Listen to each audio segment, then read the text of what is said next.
Yes yes yes good evening good evening good evening. मैं सुमित शर्मा आप सबका स्वागत करता हूं आपके अपने चैनल या बैच जीत 11th बैच में, जहां पे आज हम करेंगे जीत 2026 के लिए 2026 की नीट का पेपर है ना, उसके लिए लेक्चर नंबर 1 है। पहला चैप्टर है, इसका नाम है लिविंग वर्ल्ड। तो चैप्टर का नाम लिविंग वर्ल्ड है और लिविंग वर्ल्ड से स्टार्ट करते करते एंड तक हम कोशिश करेंगे आपको बिल्कुल एक्सपर्ट बनाने। ठीक है, तो देखना आप एनसीईआरटी अपने साथ में खोलना, बिकॉज ये ऐसा चैप्टर है जो कि आप एनसीईआरटी से पढ़ेंगे तो आपका काम हो जाएगा। कुछ चैप्टर्स होते हैं जिनमें एनसीईआरटी से बाहर थोड़ा बहुत आपको जाना चाहिए या जाना पड़ता है, बट क्लास 11th की एनसीईआरटी में या क्लास 11th के चैप्टर्स में कोई भी ऐसा चैप्टर नहीं है। कई टर्म्स है, जैसे ह्यूमन फिजियो में कुछ चीज़ें बतानी पड़ जाती हैं जो आपको एक्स्ट्रा हैं। ठीक है, तो वो आप वहां से मैं जब आपको पढ़ाऊंगा तो आपको सब कुछ समझ में आएगा।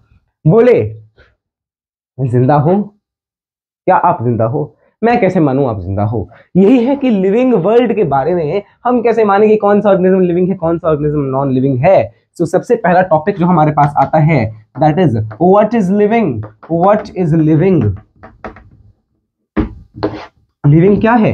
हमारे मन में क्या आता है जब हम लिविंग के बारे में सोचते हैं? तो हमारे मन में आता है यार कोई ग्रो कर रहा हो तो वो लिविंग होगा, है ना। कोई रिप्रोड्यूस कर रहा है तो वो लिविंग होगा। कोई किसी की बॉडी में रिएक्शंस हो रहे हैं जिनसे कुछ फूड बन रहा है या एनर्जी बन रही है तो वो लिविंग है। कोई आसपास की चीजों को सेंस कर सकता है, कोई कॉन्शियस है तो वो लिविंग है ना। तो मैं कैरेक्टर्स की बात कर रहा हूँ। Characters we think of. कौन से कैरेक्टर्स के बारे में हम सोचते हैं? कौन से कैरेक्टर्स के बारे में हम सोचते हैं जब हम लिविंग के बारे में बात कर रहे होते हैं? तो सबसे पहला कैरेक्टर है वो हम यही सोचते हैं यार वो ग्रो कर रहा होगा, है ना।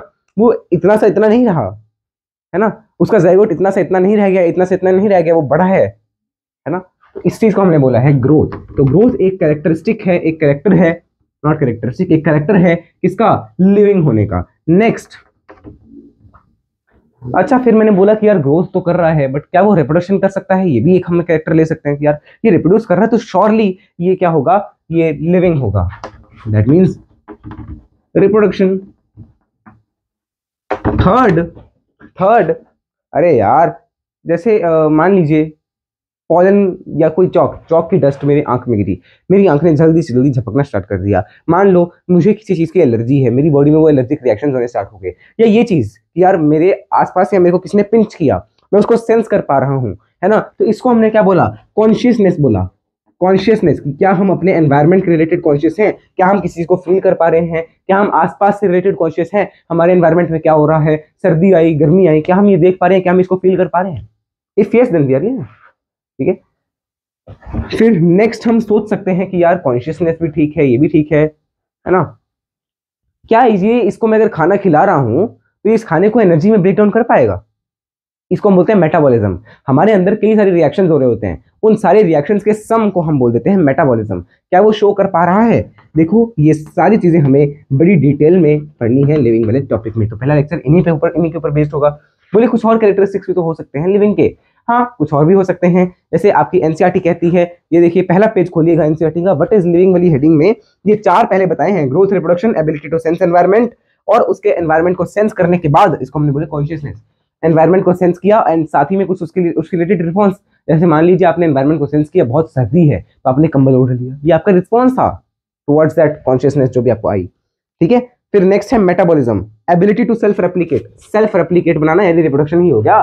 खुद का रेप्लिका बनाना, यानी कि खुद के जैसा एक दिखने वाला ऑर्गेनिज्म बनाना, उसको हमने रिप्रोडक्शन ही बोल दिया। तो एबिलिटी टू सेल्फ रेप्लिकेट इसी कैटेगरी में आ गया। नेक्स्ट है सेल्फ ऑर्गेनाइज, वो भी कॉन्शियसनेस के अंदर ही आ गया, है ना। If we are consciousness we can organise ourselves.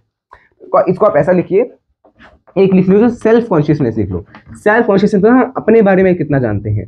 ये सिर्फ और सिर्फ ह्यूमंस ही जानते हैं। क्या आप बताइए, क्या हाथी जानता है कि हम क्या बोल रहे हैं, हम क्या बोल रहे हैं? नहीं। क्या हाथी जानता है कि उसके आसपास वाले ऑर्गेनिजम्स कैसे हैं, उनकी स्टडी कैसी है, या उनके हाथ कैसे पाँव कैसे? हम तो जानते हैं कि यार ये हाथी है, ये घोड़ा है। हाँ, उसने भी अपने मन में कुछ ना कुछ धारणा तो बनाई होगी ना, यार ये ऐसा ही ऐसा, बट क्या वो खुद को ऑर्गेनाइज कर सकता है? खुद के लिए वो कॉन्शियस है? सेल्फ कॉन्शियसनेस सिर्फ ह्यूमंस में है। ठीक है यार, ह्यूमंस खुद को एनालाइज कर सकते हैं। आज हमने इतना दिन इसमें लगाया, इतना दिन इसमें लगाया, इतना दिन इसमें लगाया, इसमें से इतना जो है वेस्ट है, इतना जो है हमने काम के लिए लगाया है। इसको बोलते हैं सेल्फ कॉन्शियसनेस। ठीक है, और क्या लिखा हुआ है? इंटरैक्ट, हम एक दूसरे के साथ इंटरैक्ट करते हैं, not only with each other but हम अलग अलग स्पीशीज के साथ भी इंटरैक्ट करते हैं, राइट। एंड इमरजेंस माने उस इंटरैक्शन के बेसिस पे अगर कुछ मतलब इमरजेंस माने वही हो गया ना कॉन्शियसनेस, और उसके लिए अगर मान लो कुछ स्टिमुलाई आ गया, कुछ चेंज आ गया हमारे एनवायरनमेंट में, तो हम उसके लिए इमरजेंस का क्या मतलब होता है यार, कोई इमरजेंसी के केस, कोई नेचुरल इमरजेंसी आ गई, तो उसके लिए हम कुछ रिस्पॉन्स तैयार कर सकें, ठीक है, उसको बोलते हैं इमरजेंसी। नेक्स्ट है ऑल। अच्छा, अब हम स्टार्ट करते हैं इस मेन जो है टॉपिक को, जिसमें हमें मेनली क्या क्या पढ़ना है, जो मैंने आपको बोर्ड पे लिखा है वही पढ़ना है। एक मिनट में इसकी जरा सा ब्राइटनेस थोड़ी बढ़ा देते हैं, एक कम कर देते हैं तो ज़्यादा बेटर रहेगा, है ना, जितना डार्क होगा उतना आपको अच्छा दिखेगा। ओके, तो मैं इसकी एक बार पिक्चर भी क्लिक कर देता हूँ। पिक्चर क्लिक करने का क्या फायदा है, बोले पिक्चर क्लिक करने का फायदा ये है कि आप जाएंगे जीत 11th चैनल खोजेंगे, जीत 11th 2026, ये चैनल अगर आप ओपन करेंगे, कहाँ पे, टेलीग्राम पे, तो आपको इस चैप्टर के नोट्स जो मैं यहाँ पे लिख रहा हूँ वो प्रोवाइड हो जाएंगे, इसलिए मैं पिक्चर क्लिक करता हूँ, है ना, ताकि आपको बाद में नोट्स प्रोवाइड कर दिए जा सके। ओके, चलिए अब हम स्टार्ट कर रहे हैं। इन सारे कैरेक्टर्स को हमें एक एक करके पढ़ना है, बट इनकी स्टडी से पहले आपको कुछ और मुझे बताना है, वो मैं आपको बताता हूं। देखना, मैंने बोला कि ये जो कैरेक्टर्स है ना, इनको मैंने दो तरह से क्लासिफाई किया। आई क्लासिफाइड देम इनटू टू। बोले कोई अगर बोल रहा है कि ये जो टॉपिक्स हैं they are deleted from the syllabus, तो आप नीट 2024 का सिलेबस उठा के देखना, उनमें है, और हम सारा कुछ नीट 2024 के सिलेबस के अकॉर्डिंग ही पढ़ेंगे, बिकॉज वही लेटेस्ट सिलेबस एनएमसी ने जो एनटीए ने रिलीज किया है। एनटीए बेवकूफ एजेंसी में बोलूंगा एनटीए को, पता नहीं क्या ही करते हैं बच्चों के साथ, इतना खिलवाड़ क्यों करते हैं, कहीं पे सेंटर लेट कर दिया, कहीं पे एग्जाम लेट आया है, कहीं पे, है ना, मतलब क्या बोले, अब हम उसके लिए अलग से वीडियो एक ले आएंगे अगले दूसरे चैनल पे, ठीक है। हाँ, तो हम कहाँ थे, हम थे कैरेक्टर्स की क्लासिफिकेशन पे। यार कैरेक्टर्स दो तरह के हैं, एक है डिफाइनिंग कैरेक्टर और एक है कैरेक्टरिस्टिक कैरेक्टर। देखिए, डिफाइनिंग कैरेक्टर मतलब उसके बेसिस पे हम बता सकते हैं कि ये लिविंग है, ये नॉन लिविंग है, मतलब वो सिर्फ लिविंग में होगा या तो वो सिर्फ नॉन लिविंग में होगा। ओनली प्रेजेंट इन लिविंग लिख लेते हैं, अभी हम किसकी बात कर रहे हैं, लिविंग की बात कर रहे हैं, तो only present in living organisms, only, ये साइन है प्रेजेंट का, present in living organisms. But if I talk about characteristic characters, तो कैरेक्टरिस्टिक कैरेक्टर्स वो हैं जो कि मे बी क्या होंगे ही, है ना, तो ही तो वो कैरेक्टरिस्टिक कैरेक्टर्स हैं, तो वो डिफाइनिंग नहीं हो जाते। Present in both living and non living, जो कि दोनों लिविंग और नॉन लिविंग में देखने को मिल सकते हैं, ठीक है। इस केस में हमने वो चीज बोली है। तो ये आपके पास मैंने बोला कैरेक्टरिस्टिक कैरेक्टर, मतलब कैरेक्टरिस्टिक कैरेक्टर वो है जिससे हमें श्योरिटी नहीं मिल रही कि बंदा लिविंग है कि नॉन लिविंग है, ठीक है। मेरे ख्याल से ये दो जो डेफिनेशन मैंने आपको लिखाई है क्लियर है। एक बार मैं इसकी भी पिक्चर क्लिक कर लेता हूँ, साथ साथ में हम सारा कुछ आपको पढ़ाते जा रहे हैं, बताते जा रहे हैं, और आप इसे साथ साथ में नोट कर लेना, है ना। ज्यादा मैं टाइम नहीं दूंगा नोट करने के लिए, क्योंकि हमें लेक्चर्स की ड्यूरेशन शॉर्ट रखनी है, क्रिस्प रखनी है, एंड साथ ही साथ आपको अगर मतलब कोई ऐसा स्टूडेंट है जो यहाँ पे रिविजन के लिए आया है, या कोई ऐसा जो ड्रॉप लेने के लिए आया है ना, कि यार मुझे 2026 या 2025 में नीट देना है, तो वो भी यहाँ से देख सकता है। और उसको मैं बता दूं कि क्लास 11th के लेक्चर्स आपको क्लास 12th के लेक्चर्स आपको जीत चैनल पे मिल जाते हैं, तो वो आप सब्सक्राइब कर सकते हो। सब्सक्राइब क्या करना है, सब्सक्राइब आपकी मर्जी करना कर दो, मतलब आपको अगर अच्छा लगे तो कर दो, है ना, वो भी कोई जबरदस्ती नहीं है, ऐसा करिएगा, सब्सक्राइब रहने दो, बस सर्च करके वीडियो जो भी लेटेस्ट है उनको देख लेना, है आपको तो मतलब पढ़ने से होना चाहिए। तो अब हम कहाँ थे, अब हम पहला कैरेक्टर स्टार्ट करेंगे जो कि है क्या, ग्रोथ। ग्रोथ के दो ट्विन फैक्टर्स हैं, ठीक है, दो ट्विन फैक्टर्स जो कि हम ग्रोथ कंसिडर करते हैं। बोले व्हाट इज ग्रोथ, ग्रोथ क्या है, आपकी हाइट बढ़ रही है क्या ये ग्रोथ है, या आप मोटे हो रहे हैं क्या ये ग्रोथ है। देखो, ग्रोथ का मतलब होता है सेल का बढ़ना, इंक्रीज इन सेल, आपके सेल बढ़ रहे हैं, सेल नंबर अगर बढ़ रहा है तो वो ग्रोथ है। और क्या हो सकता है, इंक्रीज इन मास, आपका मास बढ़ रहा है, वो भी ग्रोथ है, ठीक है। They are twin factors of growth. Twin factors लिखा है, एक मिनट, आपकी एनसीईआरटी में इसके लिए एक प्रॉपर वर्ड यूज किया है, तो मैं वही वाला वर्ड बोलना चाहूंगा, एक मिनट वेट करिएगा। अरे कहां गया, yes, increase in number are twin characteristics of growth, है ना, ट्विन कैरेक्टरिस्टिक्स ऑफ ग्रोथ कह लीजिए तो बेटर रहेगा। वही है ट्विन फैक्टर्स या ट्विन कैरेक्टरिस्टिक्स का मतलब तो सेम ही हुआ है। मतलब अगर किसी के अंदर ये दोनों दिख रहा है या कोई एक भी दिख रहा है, किसी का सेल नंबर बढ़ रहा है तो वो ग्रोथ है, किसी का मास बढ़ रहा है तो वो ग्रोथ है। अब क्या ये कैरेक्टरिस्टिक फीचर है, डिफाइनिंग फीचर है, उस पर आने से पहले हम पहले इसके बारे में समझते हैं, increase in cell number growth कैसे हुई। मैंने क्या किया, ऐसे एक चाइना डिश ले ली, चाइना डिश कह लो, पेट्री डिश कह लो, है ना, उसमें मैंने एक कल्चर मीडियम डाला है। कल्चर मीडियम क्या होता है, जिसमें प्रॉपरली ग्रोथ हो सके किसी चीज की, है ना, तो इसे प्रॉपर ग्रोथ वाले मैंने फैक्टर डाल दिए। यहाँ पे मैंने ऐसे ना एक बैक्टीरिया छोड़ दिया, एक बैक्टीरिया का कोई बिल्कुल छोटा सा, तो वो खुद को ऐसे ग्रो कर लेगा। कैसे ग्रो करेगा, खुद को डिवाइड करेगा, सेल अलग अलग बना लेगा ना, डिवाइड करे, तो वो डिवीजन होने से नंबर ऑफ सेल बढ़ गया, इसको हमने क्या बोला, increase in cell number. But आप अपने केस को देखिए तो आप में इंक्रीज इन मास हो रहा है, साथ साथ में सेल नंबर भी हो रहा है, बट आपका मास भी तो बढ़ता जा रहा है। तो मास को, वो वाला मास नहीं, छोटा मेरे को मोटा बोल रहे नहीं, ठीक है, वो वाला मास नहीं है ये, ठीक है। मास मतलब पहले आपका, मतलब आप ऐसे थे तो अब आप ऐसे दिख रहे हैं, अब आप ऐसे दिख रहे हैं, ऐसे दिख रहे हैं, ऐसे दिख रहे हैं ना, उस चीज को बोलते हैं इंक्रीज इन मास, ठीक है। तो ये ग्रोथ का फैक्टर मैं आपको समझा रहा था। तो ये ट्विन कैरेक्टरिस्टिक्स हैं ग्रोथ के, अगर किसी में कोई एक भी दिख रहा है तो वो ग्रोथ ही मानी जाएगी। नेक्स्ट, और क्या पता होना चाहिए, ये कैरेक्टरिस्टिक फीचर है, डिफाइनिंग फीचर है, ये कैरेक्टरिस्टिक फीचर है। बोले क्यों, ग्रोथ तो सिर्फ लिविंग में देखने को मिलती है, नहीं भाई,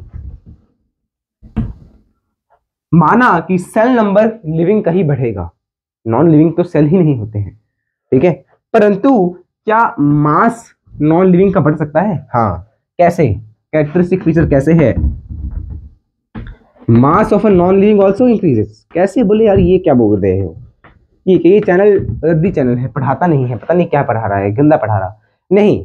देखिए मैंने यहाँ पे मान लीजिए एक चीज रख दी, या कोई भी चीज आप मान लो, मैंने कोई भी चीज ऐसे फेंक दी, अब कुछ देर बाद उसके ऊपर मिट्टी आएगी, उसके ऊपर कुछ आएगा, मिट्टी, स्मट, है ना, वो भी कई सारी चीजें आएंगी, तो उससे मुझे लगेगा नहीं कि इसका मास बढ़ गया है ना। Dust etcetera collects on non living things, है ना, डस्ट वगैरह नॉन लिविंग थिंग्स के ऊपर भी जम जाती है, इकट्ठी हो जाती है, तो उसको हमने क्या बोला है, इसको हमने बोला है कि उसकी ग्रोथ हो गई। बिकॉज ग्रोथ का मतलब क्या है, पहले वो ऐसा था तो अब वो ऐसा हो गया, अब वो ऐसा हो गया। देखिए पहले ये चीज ऐसी थी, अब उसके ऊपर मिट्टी की लेयर आ गई, एक और लेयर आ गई, एक और लेयर आ गई, जिससे अब वो ऐसी हो गई है यार, समझे, पहले वो ऐसी थी अब ऐसी होगी, तो इसको हमने बोला कि डस्ट इकट्ठी होगी उसके ऊपर, ठीक है, तो ये भी ग्रोथ ही हुई है, हाँ ग्रोथ ही तो हुई है, ठीक है। तो ये है ग्रोथ का फैक्टर। अब जो मेजर चीजें थी वो मैंने आपको यहाँ पे बता दी हैं। अब जो एनसीईआरटी में लिखी है वो हम एनसीईआरटी से पढ़ लेते हैं, ठीक है। साथ में इसीलिए बोला कि ये चैप्टर ऐसा है जो आप एनसीईआरटी से ही पढ़ें तो ज्यादा बेटर रहेगा। ये तो मैं जस्ट आपको बेसिक चीजें जो मुझे याद रहेंगी एनसीईआरटी से, इसमें एनसीईआरटी में ना ज्यादा कुछ, मतलब सिर्फ एनसीईआरटी पढ़ोगे तो चल पड़ेगा काम इस चैप्टर में, एनसीईआरटी से बाहर कुछ भी नहीं आएगा इस चैप्टर के लिए, तो ये श्योरिटी है ही है। चलिए, अब all living organisms grow, increase in mass and increase in number of individuals are twin characteristics of growth, पहले ही बता दिया गया है।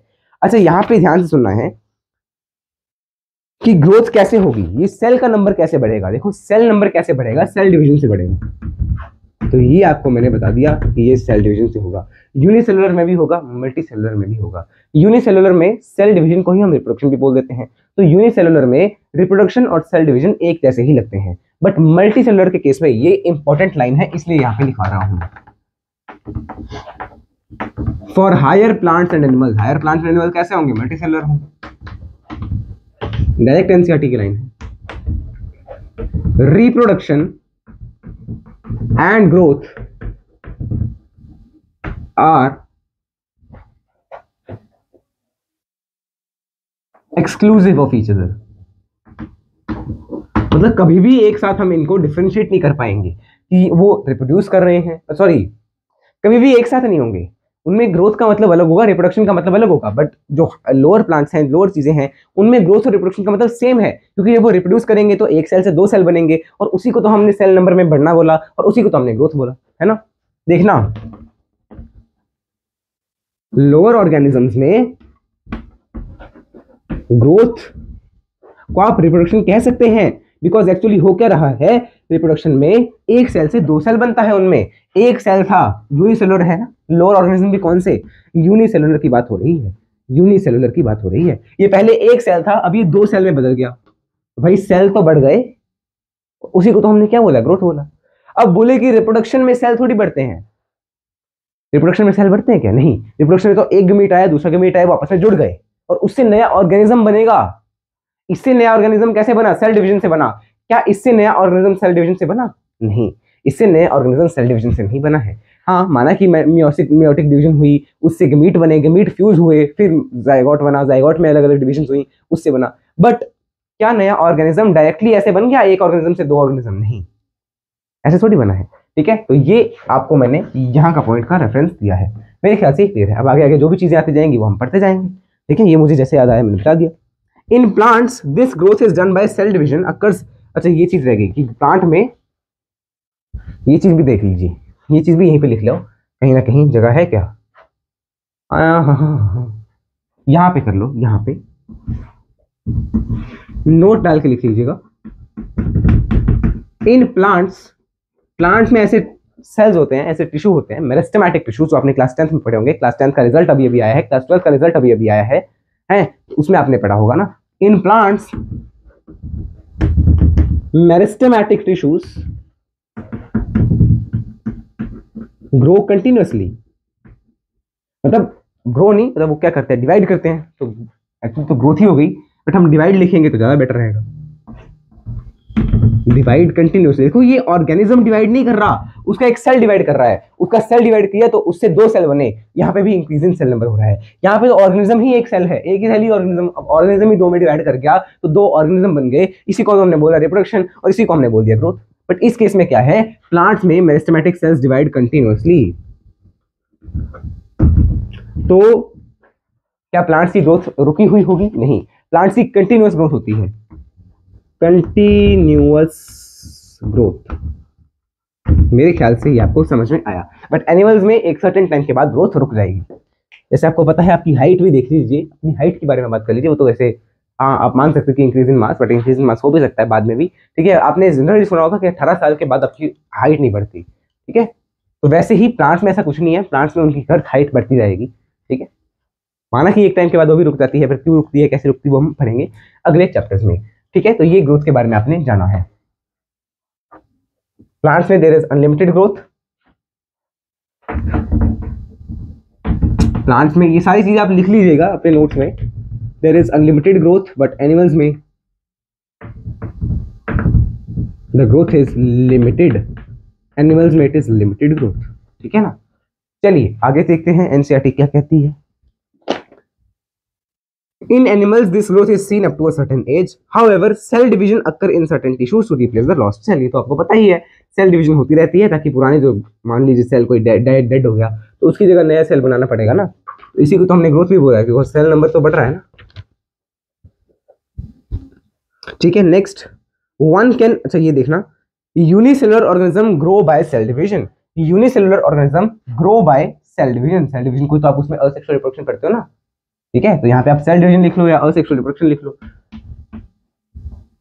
सेल डिवीजन लिख लीजिए, मतलब तो सेम है। जब सेल डिवाइड कर रहा है तो उसकी तो हमने ग्रोथ बोल दिया उनमें, यूनिसेक्सुअल ऑर्गेनिजम्स में। इंक्रीज इन सेल नंबर का तो मतलब ही सेल डिवीजन है। ठीक है, next, as seen in vitro culture by simply counting the number. ये मैंने आपको पहले ही बता दिया गया है। इसको हम बोलते हैं इन विट्रो, मतलब लैबोरेटरी में आप ये कर रहे हो ना, तो इसलिए in vitro. In majority of higher animals and plants, growth and reproduction are mutually exclusive. Mutually exclusive का क्या मतलब है? म्यूचुअली एक्सक्लूसिव का क्या मतलब है कि वो बिल्कुल ही अलग अलग हैं। इनमें आप ग्रोथ को रिप्रोडक्शन से कंपेयर नहीं कर सकते हैं। One must remember that increase in body mass is considered as growth. वो तो मैंने पहले ही बता दिया है। Non living objects also grow if they take the increase in body mass, है ना। वो तो भी आपको वो भी पहले बता दिया गया कि नॉन लिविंग ऑर्गेनिजम्स में डस्ट वगैरह कलेक्ट हो जाएगी उनके ऊपर, तो वो भी मास तो बढ़ गया ना, उससे भी उनका मास तो बढ़ गया ना, दैट मींस वो भी ग्रो कर रहे हैं। आगे देखिए, आगे आगे आगे ये देखो, if we take increase in body number, mountain, boulder, sand mounts do grow. ना माउंटेन के ऊपर एक के ऊपर एक के ऊपर एक के ऊपर एक पहाड़ के ऊपर, है ना, लेयर्स बनती रहती है मिट्टी की, तो वो भी ग्रोथ कर रहे हैं। Growth can not be taken as defining character. Growth is not a defining character, इसलिए उसको लिखा है कैरेक्टरिस्टिक फीचर है, नॉट अ डिफाइनिंग फीचर। ठीक है, however this kind of growth exhibited by non living organisms can is by accumulation. तो बता लिए, तो पढ़ दिया ना। Conditions under which we observe in all organisms have to be explained. A dead organism does not grow. है? अच्छा, ये तब बोल रहे हैं जब हमने कंडीशन सिर्फ एक ही ले ली कि सेल डिवीजन होनी चाहिए, है ना। उस टाइम पे तो हम कह सकते हैं कि यार डेड ऑर्गेनिज्म तो ग्रो ही नहीं कर रहा, सेल। ठीक है, तो मेरे ख्याल से ये आपको सारा कुछ ग्रोथ के बारे में क्लियर होगा। इसको आप जल्द से जल्द नोट कर लीजिए। इस चैप्टर को मैं आपको 3 से 4 लेक्चर में करवा दूंगा। ठीक है, छोटा सा चैप्टर है, करवाने को तो वन शॉट में भी कर सकते हैं, बट थोड़ा सा टाइम लेके करेंगे, कोई हमें भागने की आवश्यकता नहीं है, हमारे पास टाइम है। 2026 वालों के लिए ये बैच मैंने स्पेशली प्लान किया है, 2026 का भी टाइम है आपके पास, ठीक है। और हमें सिलेबस कब तक कंप्लीट करवा दोगे? मैं आपको जनवरी से पहले पहले सिलेबस कंप्लीट करवा दूंगा। ओके, मेरे ख्याल से आपने नोट कर लिया, मैंने पिक्चर क्लिक कर ली होगी, 1 मिनट में दोबारा क्लिक कर लेता हूँ, अगर क्लिक कर भी ली होगी तो भी ठीक है, नहीं की होगी तो आ जाएगी, है ना। अगला हमने पढ़ा रिप्रोडक्शन। रिप्रोडक्शन, अरे यार अभी तो हमने पढ़ा यूनिसेलुलर में ग्रोथ, रिप्रोडक्शन, सेल डिवीजन, तीनों ही सेम ही मतलब के हैं, बट मल्टीसेलुलर में ऐसा नहीं है। कभी कभी ना मेरा जीव इतना गंदा फंबल करता है, बोला ही नहीं जाता कुछ भी।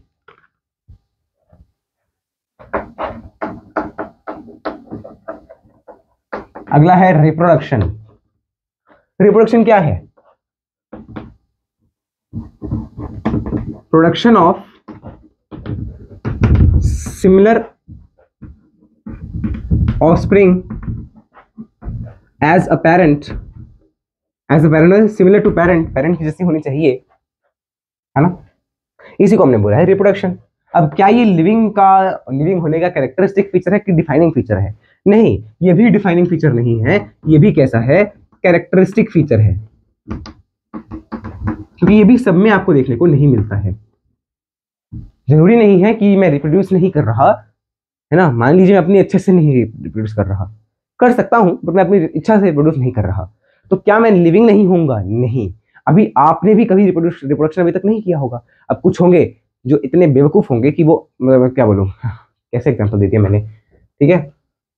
एग्जाम्पल्स चुनते वक्त थोड़ा सा टीचर को, जो पढ़ा रहा है उसको थोड़ा सावधान होना चाहिए, ठीक है। तो ये कैरेक्टरिस्टिक फीचर है। बोले कैरेक्टरिस्टिक फीचर क्यों है? Why it is characteristic feature? इसका आंसर है एग्जाम्पल्स में म्यूल। म्यूल क्या है? डंकी और हॉर्स का मिश्रण है। म्यूल डंकी और हॉर्स का मिश्रण, मतलब इन दोनों के जो मेटिंग से बना है उसको हमने बोला म्यूल। ये कैसा है? ये इनफर्टाइल है, मतलब ये भी रिप्रोड्यूस नहीं कर सकता। सेकेंडली, आपने सुना होगा कुछ ह्यूमंस भी इनफर्टाइल होते हैं, तो इनफर्टाइल कपल्स, ठीक है ना, वो भी बच्चा नहीं पैदा कर पा रहे। एंड एट लास्ट वर्कर बीज, वो भी तो इनफर्टाइल ही होती हैं, वर्कर बीज। अच्छा, रिप्रोडक्शन के बारे में अगर मैं बात कर रहा हूं तो ये दो तरह के आपने छोटी क्लासेस से ही पढ़ते आ रहे हैं, एक है असेक्सुअल और एक है सेक्सुअल रिप्रोडक्शन। अच्छा, सेक्सुअल रिप्रोडक्शन क्या होती है? जिसमें गमीट्स बन रहे हों, जिसमें गमीट्स आर इन्वॉल्व। अगर गमीट बन रहे हैं तो वो सेक्सुअल है, अदरवाइज वो असेक्सुअल है। बोलिए इनके एग्जांपल्स हम अगले पेज पे कर लें, पहले इसको चलो इसी पे करवा देते हैं, यहीं पे है जगह, इतनी जगह है, एक ही पेज पे अगर हो गया तो बेटर रहेगा। असेक्सुअल रिप्रोडक्शन आपने कई दफा पढ़ी है, कई दफा, वाह मैंने क्या वर्ड बोला है, दफा, इसी चक्र में आप दफा हो जाइए। तो असेक्सुअल रिप्रोडक्शन के बारे में अगर मैं बात कर रहा हूं तो कैसे कैसे हो सकती है? हो सकता है डायरेक्टली एक सेल से दो सेल बन गए, जिसको हमने बोले फिजन, है ना, तो बाइनरी फिजन हो सकती है, ठीक है। और फ्रेगमेंटेशन हो सकती है। फ्रेगमेंटेशन आपने पढ़ी होगी स्पायरोगायरा में पढ़ी होगी आपने छोटी क्लास में। साथ ही में और क्या क्या हो सकता है? फ्रेगमेंटेशन असेक्सुअल रिप्रोडक्शन में बाइनरी फिजन हो सकती है ना। आपने पढ़ा है यार, ऐसे एक सेल बना, उसने दो में डिवाइड कर लिया, तो ये बैक्टीरिया में भी देखने को मिलता है आपको फिजन। अरे बैक्टीरिया वगैरह में देखने को मिलता है फिजन, ठीक है, कि ऐसे एक सेल था, उसने क्या किया, ऐसे में बन गया। आपने पढ़ा होगा छोटी क्लास में, ऐसा एक ऑर्गेनिज्म होता था लेशमैनिया, ये भी आपने क्लास 10th में पढ़ा है, तो भी ऐसे ही डिवाइड करता था, है ना, बाइनरी फिजन से ही तो करता था। अमीबा फिजन से करता है, ठीक है। तो यहाँ पे लिख लो, अमीबा का एग्जांपल भी लिख लीजिए, है ना, देखो बाइनरी फिजन कर सकता है। फ्रेगमेंटेशन माने ऐसे आपने पढ़ा होगा क्लास 10th में, इस प्रकार की एक चीज पढ़ी होगी आपने, एक ऑर्गेनिज्म जो कि बोलते हैं स्पायरोगायरा। ये क्या करती थी? एक फ्रेगमेंट से दो फ्रेगमेंट बना लेती थी, इस प्रकार से दो फ्रेगमेंट में डिवाइड हो जाती थी, है ना, ये आपने पढ़ा होगा। अच्छा, तीसरी चीज बडिंग भी तो हो सकती है, बड बन रहा हो और उस बड से नया ऑर्गेनिज्म बन रहा है। इसमें भी आपने क्लास 11th में ही पढ़ा हो, क्लास 10th में ही पढ़ा होगा, हाइड्रा में बडिंग होती थी, है ना। जब आप एक ऐसा डायग्राम पढ़ते हैं अगर ये एग्जांपल्स आपको ना याद रहे तो आप कोई दिक्कत नहीं है, आगे इन सब के बारे में आपको पढ़ना ही है, ठीक है। हाइड्रा के बारे में नहीं पढ़ना, बट ठीक है। ऐसा ऐसा आपने ऐसा टेंटिकल्स वाला एक ऑर्गेनिज्म बनाया होगा ऐसा, इस प्रकार का, और नीचे से ऐसे बड बना देते थे उसकी, ठीक है। तो ये हाइड्रा होता था। और बोले यीस्ट भी तो पढ़ा है, यीस्ट भी तो बडिंग का एग्जांपल है। बडिंग इन यीस्ट का डायग्राम आप बनाते थे, है ना। ऐसे पहले एक था, फिर उसके ऊपर ऐसे कई सारे बड आ रहे हैं, ऐसे डिटैच हो गया, पढ़ते थे तो बडिंग हो गया। अच्छा, बडिंग आपको दिखता है मॉसिस में भी दिखता है। प्रोटोनिमा ऑफ मॉस आपको एग्जांपल दिया हुआ है, मोसिस के किसमें, प्रोटोनिमा में। बोलिए ये क्या होता है, ये आपको प्लांट किंगडम में समझ आना है। अभी के लिए आप सिर्फ रट्टा मारिएगा, मेरा रट्टा आपको मारना है, सीधा रट्टा मारना है, ये आपको प्लांट किंगडम में समझ आएगा, mosses of protonema. Next protonema of mosses, ये हो गया बडिंग। बाइनरी फिशिंग बता दिया गया है, फ्रेगमेंटेशन बता दिया गया है, और बडिंग बता दिया गया। इसके अलावा और क्या हो सकता है, और क्या हो सकता है, हाँ, ट्रू रीजनरेशन। यार उसका एक पार्ट आप ही काट दीजिए तो वो दूसरा खुद बना लेगा। प्लेनेरिया में होता था, प्लेनेरिया में होता था, मतलब आपने ये भी कक्षा 10वीं में पढ़ा हुआ है, इसलिए होता था बोल रहा हूं, ठीक है ना। प्लेनारिया या प्लेनेरिया। और आपने पढ़ा होगा कि छिपकली की पूंछ में भी जो है कि रीजनरेशन वाले सेल्स होते थे, बट वो ट्रू रीजनरेशन नहीं है, बिकॉज वो अपनी पूंछ से पूरा पूरा ऑर्गेनिज्म नहीं बना सकती है। बट यहाँ पे अगर आप इतना सा पार्ट भी कट कर दोगे, छोटा सा पार्ट भी कट कर दोगे, तो उससे नया प्लेनेरिया बन जाता था। तो ये आपको मेरे ख्याल से इतना ही कुछ बताया होगा रिप्रोडक्शन में। अगर कुछ एक्स्ट्रा होगा तो जब हम रीड करेंगे तो हमें पता चल जाएगा। चलिए अब हम रीडिंग की तरफ चलें। रिप्रोडक्शन लाइकवाइज, मतलब पिछले वाले की तरह ही, it is a characteristic of living organism. ये भी एक लिविंग ऑर्गेनिज्म का कैरेक्टर है, फीचर है। In multicellular organisms reproduction refer to production of progeny processing features more और less similar to other those of parents. तो मैंने पहले बता दिया ऊपर वाले उसमें कि गेमेट बनेंगे, गेमेट के बाद जाइगोट बनेगा, है ना। Organisms reproduce by asexual means also. Fungus multiply करेगी, स्प्रेड इजीली ड्यू टू मिल्टी। अच्छा, स्पोर्स, अच्छा ये नहीं बताया मैंने, ये नहीं बताया स्पोर्स, ये वैसे आपको पता चलेगा ही आगे। स्पोर्स की मदद से भी रिप्रोडक्शन होती है, असेक्सुअल रिप्रोडक्शन स्पोर्स की मदद से भी हो सकती है। फंगस में होती है, फंगाई में, ठीक है। क्या होता है फंगस में, फंगस में क्या होगा, इनके ऊपर कई सारे स्पोर बनेंगे, कोनिडिया बनता है, कोनिडिया बनेगा, है ना। और भी कई सारे जू स्पोर बनते हैं। तो कई सारे स्पोर, कोनिडियो स्पोर, जू स्पोर, वो क्या करेंगे, असेक्सुअल स्पोर होंगे, जहां पे वो गिरेंगे वहां पे नई फंगस, है ना। इस प्रकार से फंगस में स्पोर के थ्रू हो रहा है। और देखते हैं और क्या लिखा है। In lower organisms like yeast and hydra, we observe budding.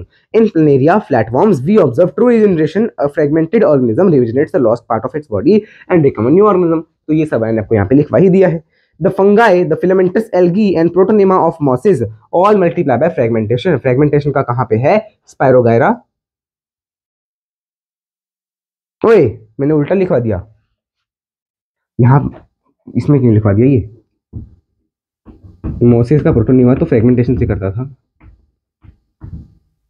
Really sorry about this, मतलब मैंने पता नहीं क्या करके आपको बता दिया ये चीज, यहाँ पे उल्टी बता दी, सॉरी, ठीक है। और एल्गी में भी होता है, एल्गी में भी होता है, एल्गी में भी होता है,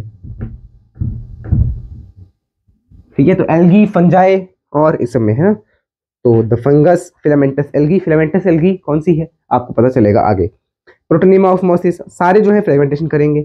अगर ये unicellular organism bacteria, unicellular algae, amoeba की तरफ आ रहा है तो उसमें सिनोनिमस है ग्रोथ के साथ। अच्छा, इसमें वही है ना यार, डिवाइड कर रहा है सेल, सेल डिवाइड करके दो बना रहा है बाइनरी फिजन में। एक सेल था सिंपल, एक सेल, उसने डिवाइड करके दो सेल बना लिए, तो it is synonymous to growth. ये तो ग्रोथ ही हो गई, सेल का नंबर बढ़ना ग्रोथ ही तो होती थी। तो इनमें reproduction is equal to growth, तो हमने पहले ही पढ़ा, क्योंकि ये यूनिसेलुलर है। अमीबा कैसा यूनिसेलुलर है, बैक्टीरिया कैसा यूनिसेलुलर है, तो ये एक ही सेल है, ठीक है। बोले यीस्ट भी तो यूनिसेलुलर है, बट वो क्या कर रहा है, बडिंग कर रहा है, ठीक है। नेक्स्ट यहां पे नीचे आना, नीचे आइएगा। We are not very clear about the uses of two terms, growth and reproduction. Further there are many organisms which do not reproduce, जिसका मैंने आपको एग्जांपल दे दिया है। म्यूल, जो कि कैसे बना, डोंकी और हॉर्स की मेटिंग से बना, ये भी इनफर्टाइल होता है। नेक्स्ट स्टेराइल वर्कर बीज, वर्कर बीज भी कैसी होती हैं, स्टेराइल होती हैं, यानी कि वो भी रिप्रोड्यूस नहीं कर सकती। इनफर्टाइल कपल्स, जो कि फर्टाइल ना हो, वो वाले कपल्स भी तो रिप्रोड्यूस नहीं कर पा रहे। Hence it is also not a characteristic of all living organisms. मतलब कुछ लिविंग है बट उनमें ये चीज नहीं पाई जा रही, ठीक है। तो हम ये तो नहीं कह सकते कि हर लिविंग में ये होगा, है ना। इसलिए ये कैरेक्टरिस्टिक कैरेक्टर है, नॉट अ डिफाइनिंग कैरेक्टर है। Of course no non living organism is capable of reproducing or replicating by itself. कोई भी नॉन लिविंग ऐसा नहीं है जो कि ये कर सके, है ना। बट लिविंग में तो कुछ ऐसे हैं जो कि ये नहीं कर पा रहे, ठीक है। तो क्या ये लिविंग नहीं है? नहीं, ये लिविंग तो है बट ये नहीं कर पा रहे। तो क्या हो गया? What is this? What's the दिक्कत? नेक्स्ट मेटाबॉलिज्म पे आते हैं। मेटाबॉलिज्म पे आते हैं। मेटाबॉलिज्म में बहुत कम चीजें बताई हुई हैं, तो वो हम आज के लेक्चर में कवर करेंगे। बाकी हम कल से नया लेक्चर पे आ जाएंगे, मतलब अगले लेक्चर में कवर करेंगे। सिर्फ मेटाबॉलिज्म है जो हम अभी कवर करेंगे, क्योंकि फिर मुझे क्लास 12 का भी लेक्चर रिकॉर्ड करना है।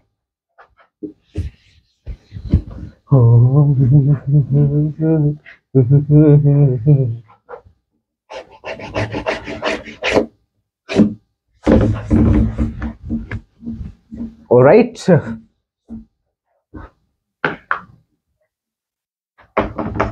अच्छा आप मुझे बताइएगा, ऐसे ज्यादा बेटर लग रहा है कि लाइव लेक्चर्स हम लें उस पे, टैबलेट पे और लैपटॉप पे, तो लाइव भी हम कर सकते हैं, ठीक है। मेटाबॉलिज्म क्या ये लिविंग में ही देखा जा रहा है और सभी लिविंग में देखा जा रहा है? बिल्कुल सही। तो ये हमारे पास डिफाइनिंग कैरेक्टर है, इट इज डिफाइनिंग कैरेक्टर या डिफाइनिंग फीचर है लिविंग का। मतलब हर एक में होगा, हर एक में होगा, है तो डिफाइनिंग कैरेक्टर है। बोले मेटाबॉलिज्म होता क्या है? ये मैंने आपको पहले ही क्लियर कर दिया। Sum total of all reactions in our body. Reactions को मैं RxN लिखूंगा हमेशा, RxN ऑफ आवर बॉडी। अब रिएक्शंस इन आवर बॉडी वो दो तरह के हो सकते हैं, वो दो तरह के हो सकते हैं। एक हो सकता है कि वो एनाबॉलिज्म हो, या हो सकता है कैटाबॉलिज्म हो। याद रखना, कैट को अगर आप एक शीशे का बोतला दोगे तो वो ऐसे नीचे गिरा के फेंक देगी, तोड़ देगी। तो इसी से आप ये याद रखना, ट्रिक बताई है मैंने कि कैटाबॉलिज्म में हायर ऑर्गेनिजम्स या लार्जर मॉलिक्यूल्स का, एक लार्जर मॉलिक्यूल था उसको हमने सिंपलर में ब्रेक किया है, उससे बना दिए क्या? Simpler molecules. इसको हमने बोला है कैटाबॉलिज्म। तो आपकी बॉडी में क्या ये हो रहा है? हाँ हो रहा है। कैसे हो रहा है? मुझे प्रूफ दीजिए। आप कह रहे हैं मुझे प्रूफ दीजिए। अरे यार क्या तुम ऑक्सीजन ले रहे हो? हाँ ले रही हो। वो ऑक्सीजन क्या कर रही है? आपके सेल के अंदर जो फूड बना C6H12O6 उसके साथ मिक्स होती है। C6H12O6 के बाद O2 गई तो क्या बना? उससे क्या बनता है? उससे एनर्जी बनती थी, याद करो, आए बनती थी ना एनर्जी। तो बस इसी को आप बोलते थे रेस्पिरेशन। तो रेस्पिरेशन एक कैटाबॉलिज्म, एक कैटाबॉलिक वो है। फिलहाल के लिए आपको ऐसे याद रखना है, जब हम रेस्पिरेशन चैप्टर पढ़ेंगे तो आपके लिए नई सोचें, नई विचार आपके दिमाग में खुलेंगे। एनाबॉलिज्म इसका उल्टा है। सिंपलर मॉलिक्यूल से क्या बना? लार्जर मॉलिक्यूल बना। मतलब मॉलिक्यूल कंबाइन कर रहे हैं, ठीक है। तो इसका एग्जांपल कौन सा है? अरे भाई साहब, क्या आपने कभी फोटोसिंथेसिस पढ़ा है? उसमें कार्बन डाइऑक्साइड, ऑक्सीजन, ऑक्सीजन कहां बोल दिया, उसमें कार्बन डाइऑक्साइड आया, वाटर आया, है ना। ये जब मिलते थे तो क्या बनता था? C6H12O6 बनता था। तो छोटे ऑर्गेनिज्म से कितना बड़ा वो बन रहा है मॉलिक्यूल, ठीक है। छोटे मॉलिक्यूल से कितना बड़ा मॉलिक्यूल बन रहा है। तो इसको हमने कहा है फोटोसिंथेसिस में जब फूड बनता है तो वो इसी चीज से बनता है, photosynthesis,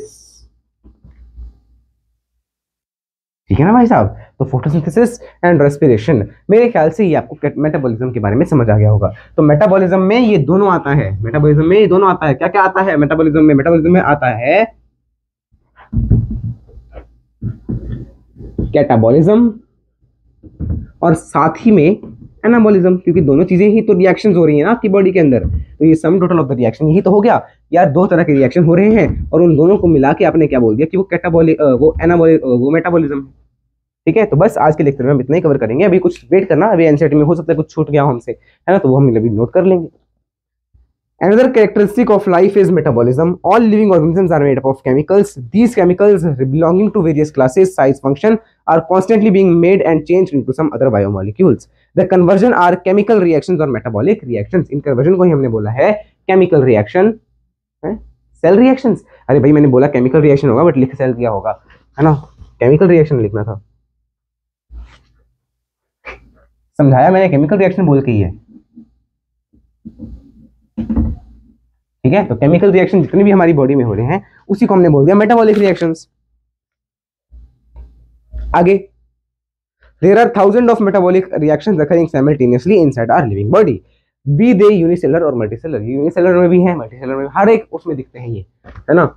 All plants, animals, fungi, and microbes exhibit metabolism. The sum total of all chemical reactions occurring in our body is called metabolism. No non-living organism exhibit metabolism. कोई नॉन लिविंग ऐसा नहीं है जो मेटाबॉलिज्म शो कर सकता है, इसीलिए तो हमने इसको बोला डिफाइनिंग कैरेक्टर, क्योंकि डिफाइन कर रहा है कि लिविंग कौन है। ये डेफिनेशन में यूज हो सकता है, या जो मेटाबॉलिज्म शो कर रहे हैं वो लिविंग है, क्या जो ग्रोथ को शो कर रहे हैं वो लिविंग है? नहीं। आप बोलोगे पहाड़ भी ग्रो कर रहा है तो वो लिविंग कैसे हुआ? ठीक है, तो ये डिफाइन कर पाएगा, इससे हम डिफाइन कर पाएंगे किसी को कि कौन लिविंग है कौन लिविंग नहीं है, इसलिए इसको बोला डिफाइनिंग कैरेक्टर।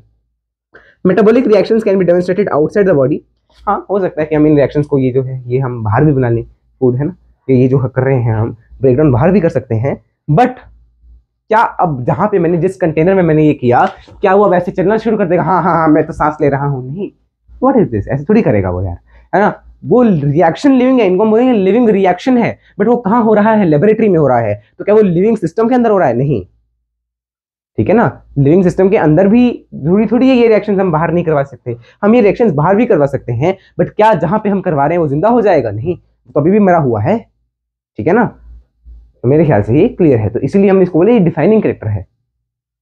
माना कि बाहर हो सकता है, बट वो रहेगा तो नॉन लिविंग ही, लिविंग थोड़ी है, ठीक है। इन्होंने यही लिखा है, वाइल मेटाबॉलिज्म में डिफाइनिंग कैरेक्टर, हम आइसोलेटेड मेटाबॉलिक रिएक्शंस कर सकते हैं इन विट्रो, वो नॉट लिविंग थिंग्स में हो सकता है, वो लिविंग थिंग्स नहीं है, बट वो लिविंग रिएक्शन जरूर है, क्योंकि वो लिविंग एक्टिविटीज के अंदर मिलते हैं। अगर हम उन्हें बाहर कर रहे हैं तो वो लिविंग रिएक्शन है, बट वो नॉन लिविंग ऑर्गेनिजम्स में ही होगा, मतलब नॉन लिविंग उसमें ही सेटअप में ही हो रहा है, ठीक है। Hence it is a defining feature of life forms. अब आगे का चैप्टर हम कल करेंगे, ठीक है, तो कल हम डाइवर्सिटी वाला यहाँ तक करेंगे, और उसके बाद हमारा एक लेक्चर लगेगा इन सब स्पीशीज वगैरह को समझने में, ठीक है। तो मान सकते हैं 4 लेक्चर्स में ये चैप्टर में कंप्लीट करवा देंगे, तो इस हफ्ते ये चैप्टर भी कंप्लीट आपका हो जाएगा। इसकी भी मैं पिक्चर क्लिक कर लेता हूँ। अब होमवर्क के बारे में बात कर लेते हैं, तो होमवर्क अभी के लिए आपको कुछ भी नहीं है ना, बिकॉज यार एक चर्चा मैं आपके साथ करना चाहूंगा कि आपको कैसे कैसे आगे बढ़ना है और कैसे कैसे आपको काम करना है। देखिए इस चैनल पे आपको पहले से भी, इस चैनल पे नहीं तो क्लास 12 वाले चैनल पे आपको कई सारे क्लास 11th के लेक्चर्स वन शॉट में मिल जाएंगे, जहाँ पे मैंने ये चैप्टर भी वन शॉट में करवाया है, बट वहाँ पे मैंने ये चीज़ नहीं करवाई कि इससे अभी क्वेश्चन भी नहीं आया है, और मुझे पता नहीं था कि इस है, सीरियसली मुझे ये चीज़ नहीं पता थी, अब पता चल गया तो अब मैं पढ़ा रहा हूँ, ठीक है ना। होमवर्क के बारे में बात कर लेते हैं, तो नो डीपीपी, आज आपको कोई डीपीपी नहीं मिलेगी। डीपीपी कहाँ मिलेगी? डीपीपी और क्लास नोट्स आपको कहाँ पे मिलेंगे? क्लास नोट्स आपको पूरे चैप्टर के एक साथ मिलेंगे, इकट्ठे होकर, ऐसे एक एक लेक्चर के नहीं मिलेंगे, याद रखना है, ठीक है। तो आप साथ में बनाने जाना, और लास्ट में आपको मैं भी प्रोवाइड कर दूंगा, ठीक है। No DPP today, and homework में रिवाइज करिएगा, प्लस एनसीईआरटी की रीडिंग आपको खुद से भी करनी है, ठीक है। तो यही आपका होमवर्क हो जाएगा। और मैं आपको बता दूं कि आपको कहाँ पे मिलेंगे डीपीपी, वैसे मिलती हैं तो कहाँ पे मिलती हैं? जीत XI 2026 चैनल पे आपको मिलेंगी, मेरे ख्याल से ये क्लियर है। चलिए फिर मिलते हैं हम कल with next lecture of this chapter. तब तक के लिए जय श्री कृष्ण, राम राम, सीताराम, राधे श्याम, श्रीमन नारायण, राम राम भाई सारे हैं।